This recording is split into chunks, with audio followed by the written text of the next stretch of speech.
নারায়ণগঞ্জের ফতুল্লায় চাঁদা না দেয়ায় একটি অসহায় নারীর বাড়িতে ভাঙচুর করা হয়েছে। ৭১ টিভিতে এই সংবাদ প্রচারের পর প্রধানমন্ত্রী তারেক রহমান ভুক্তভোগী ওই নারীর পাশে দাঁড়িয়েছেন। প্রধানমন্ত্রী তারেক রহমানের পক্ষ থেকে রোজিনা বেগম নামের ওই নারীকে আর্থিক সহায়তা দেওয়া হয়েছে। প্রধানমন্ত্রীর নির্দেশে ওই নারীর বাড়িতে যান নারায়ণগঞ্জ জেলা বিএনপি নেতারা।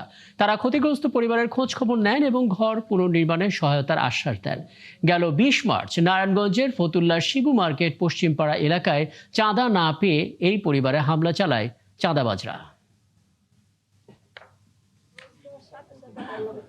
একটি পক্ষ ৫ই আগস্টের পর থেকেই একটা সুবিধা নেওয়ার জন্য এখানে আরেকটা পক্ষের উপরে তারা জোরপূর্বক হামলা করেছে এবং এই ঘর ভাঙচুর করেছে।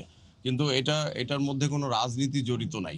আমরা এসেছি এই অপরাধ যারা করেছে, এটা ফৌজদারি অপরাধ হয়েছে, এই ফৌজদারি অপরাধের সাথে যারা জড়িত তাদের ব্যাপারে আমরা সতর্ক আছি, সরকার সতর্ক আছে এবং আমরা প্রশাসনকে নির্দেশনা দিয়েছি তাদেরকে আইনের আওতায় নিয়ে আসার জন্য।